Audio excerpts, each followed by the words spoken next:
राधे राधे मेरे प्यारे भाइयों बहनों माताओं व बंधुओं, संस्कार की बातें चैनल में आपका स्वागत है। बंधुओं, आज चैत मास का पहला सोमवार मैं आपके लिए लेकर आई हूँ भगवान शिव की कथा।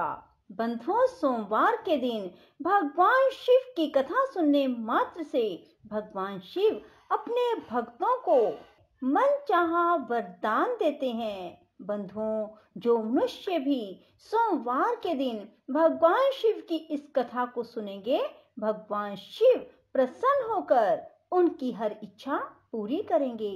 बंधुओं, पूर्ण विश्वास सच्ची निष्ठा के साथ ही भगवान शिव की इस कथा को सुनना।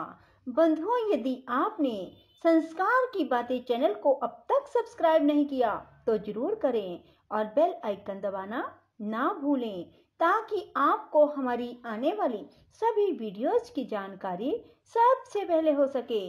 बंधुओं, वीडियो को पूरी सुनने के बाद कमेंट बॉक्स में जय शिव शंकर भोलेनाथ जरूर लिखें। बोलो शिव शंकर भोलेनाथ की जय हो। सनत कुमार जी कहते हैं, हे मुने, शंखचूड़ के ये सकाम वचन सुनकर तुलसी ने उससे कहा। तुलसी बोली, मैं धर्मध्वज की तपस्विनी कन्या हूँ, यहाँ तपोवन में तप कर रही हूँ। आप कौन हैं? सुखपूर्वक अपने अभिष्ठान को चले जाइए, क्योंकि नारी जाति ब्रह्मा आदि को भी मोह में डाल देने वाली होती है। यह विषतुल्य, निंदनीय, दोष उत्पन्न करने वाली माया रूपिणी तथा विचारशीलों को भी श्रृंखला के समान जकड़ लेने वाली होती है। सनत कुमार जी कहते हैं, महर्षि, तुलसी जब इस प्रकार रस भरी बातें कहकर चुप हो गई, तब उसे मुस्कुराती देखकर शंखचूड़ ने भी कहना आरंभ किया। शंखचूड़ बोला, देवी, तुमने जो बात कही है वह सारी की सारी मिथ्या हो। ऐसी बात नहीं है, इसमें कुछ सत्य है और कुछ असत्य भी।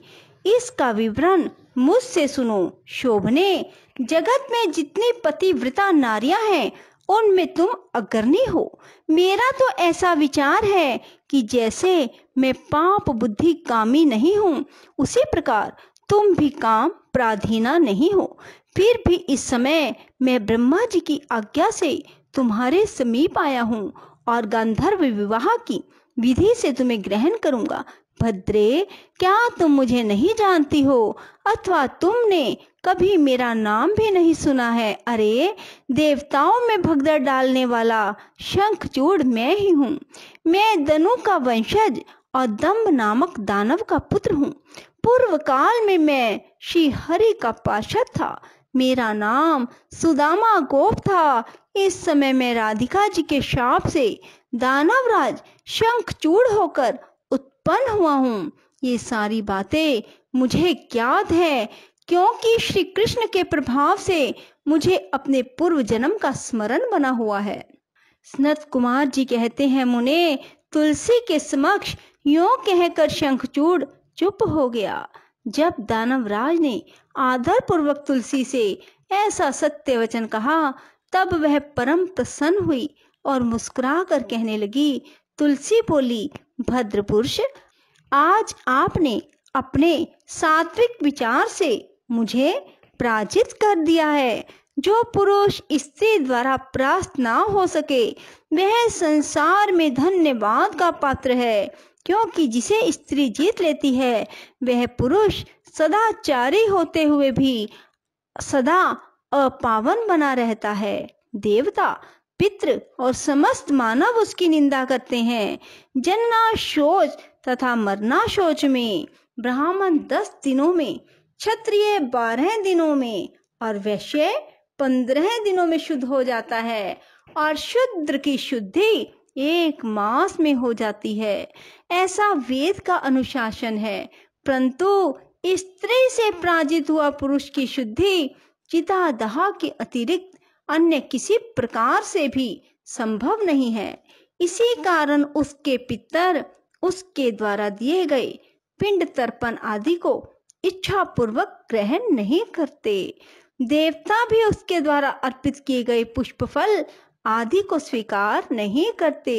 जिसका मन स्त्रियों द्वारा आहत हो जाता है उसके ज्ञान, उत्तम तप, जप, होम, पूजन, विद्या और दान से क्या लाभ, अर्थात उसके सभी निष्फल हो जाते हैं।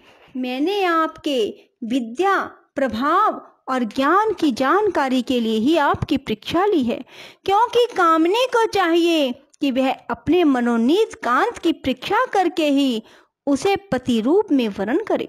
सनत कुमार जी कहते हैं, व्यास जी, जिस समय तुलसी यों वार्तालाप कर रही थी, उसी समय सृष्टिकर्ता ब्रह्मा वहां आए और कहने लगे, ब्रह्मा जी ने कहा, शंखचूड़, तुम इसके साथ क्या व्यर्थ में वाद विवाद कर रहे हो?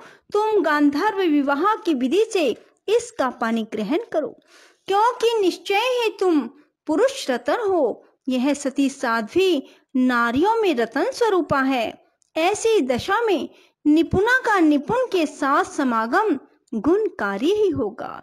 फिर तुलसी की ओर लक्ष्य करके बोले, सती साध्वी तुलसी, तू ऐसे गुणवान कांत की क्या परीक्षा ले रही है? यह तो देवताओं, असुरों और दानवों का मान मर्दन करने वाला है। सुंदरी, तू इसके साथ संपूर्ण लोकों में सर्वदा उत्तम उत्तम स्थानों पर चिरकाल तक यथेष्ट विहार कर। शरीर अंत होने पर यह पुनः गोलोक में श्री कृष्ण को प्राप्त होगा और इसकी मृत्यु हो जाने पर तू भी वैकुंठ में चतुर्भुज भगवान को प्राप्त करेगी। सनत कुमार जी कहते हैं, मुने, इस प्रकार आशीर्वाद देकर ब्रह्मा अपने धाम को चले गए। तब दानव शंखचूड़ ने गंधर्व विवाह की विधि से तुलसी का पानी ग्रहण किया। यूं तुलसी के साथ विवाह करके वह अपने पिता के स्थान को चला गया और मनोरम भवन में उस रमणी के साथ विहार करने लगा। सनत कुमार जी कहते हैं, महर्षि, जब शंखचूड़ ने तप करके वर प्राप्त कर लिया और तब विवाहित होकर अपने घर लौट आया, तब दानवों और दैत्यों को बड़ी प्रसन्नता हुई। वे सभी असुर तुरंत ही अपने लोक से निकलकर अपने गुरु शुक्राचार्य को साथ ले दल बनाकर उनके निकट आए और विनय पूर्वक उन्हें प्रणाम करके अनेकों प्रकार से आदर प्रदर्शित करते हुए उसका स्तवन करने लगे। फिर उसे अपना तेजस्वी स्वामी मानकर अत्यंत प्रेम भाव से उसके पास खड़े हो गए। उधर दंभ कुमार शंखचूड़ ने भी अपने कुलगुरु शुक्राचार्य को आया हुआ देखकर बड़े आदर और भक्ति के साथ उन्हें साष्टांग प्रणाम किया। तदंतर गुरु शुक्राचार्य ने समस्त असुरों के साथ सलाह करके उसकी सम्मति से शंखचूड़ को दानवों और असुरों का अधिपति बना दिया। दंभपुत्र शंखचूड़ प्रतापी एवं वीर तो था ही, उस समय असुर राज्य पर अभिषिक्त होने के कारण वह असुरराज विशेष रूप से शोभा पाने लगा। तब उसने सहसा देवताओं पर आक्रमण करके वेग पूर्वक उनका संहार करना आरंभ किया। संपूर्ण देवता मिलकर भी उसके उत्कृष्ट तेज को सहन न कर सके, अतः वे समर भूमि से भाग चले और दीन होकर यत्र तत्र पर्वतों की खोहों में जा छिपे। उनकी स्वतंत्रता जाती रही। वे शंखचूड़ के वशवर्ती होने के कारण प्रभाहीन हो गए।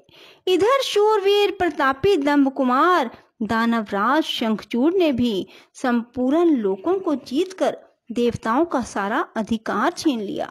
वह त्रिलोकी को अपने अधीन करके संपूर्ण लोकों पर शासन करने लगा और स्वयं इंद्र बनकर सारे यज्ञ भागों को हड़पने लगा तथा अपनी शक्ति से कुबेर, सोम, सूर्य, अग्नि, यम और वायु आदि के अधिकारों का भी पालन करने लगा। उस समय महान बल पराक्रम से संपन्न महावीर शंखचूड़ समस्त देवताओं, असुरों, दानवों, राक्षसों, गंधर्वों, नागों, किन्नरों, मनुष्यों तथा त्रिलोकी के अन्य अन्य प्राणियों का एकछत्र सम्राट था। इस प्रकार महान राजराजेश्वर शंखचूड़ बहुत वर्षों तक संपूर्ण भुवनों के राज्य का उपभोग करता रहा। उसके राज्य में ना अकाल पड़ा, ना महामारी ना अशुभ ग्रहों का प्रकोप होता था। आधी व्याधियां भी अपना प्रभाव नहीं डाल पाती थी। यूं सारी प्रजा सदा सुखी रहती थी। पृथ्वी बिना जोते ही अनेक प्रकार के धान्य उत्पन्न करती थी।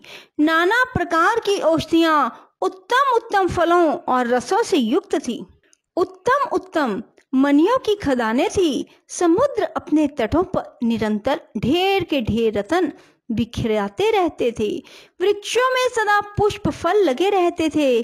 सरिताओं में सुस्वाद नीर बहता रहता था। देवताओं के अतिरिक्त सभी जीव सुखी थे। उनमें किसी प्रकार का विकार नहीं उत्पन्न होता था। चारों वर्णों और आश्रमों के सभी लोग अपने अपने धर्म में स्थित रहते थे। उनमें किसी प्रकार का विकार उत्पन्न नहीं होता था। इस प्रकार जब वह त्रिलोकी का शासन कर रहा था, उस समय कोई भी दुखी नहीं था। केवल देवता भ्रातृद्रोहवश दुख उठा रहे थे। मुने, महाबली शंखचूड़ गोलोक निवासी श्री कृष्ण का परम मित्र था। साधु स्वभाव वाला वह सदा श्री कृष्ण की भक्ति में निरत रहता था। पूर्व शापवश उसे दानव की योनि में जन्म लेना पड़ा, परंतु दानव होने पर भी उसकी बुद्धि दानव की सी नहीं थी। बोलो शिव शंकर भोलेनाथ की जय। राधे राधे। जय श्री कृष्णा। बंधुओं, यदि आपको हमारी वीडियो पसंद आए तो इसे लाइक करें और शेयर भी जरूर करें। धन्यवाद।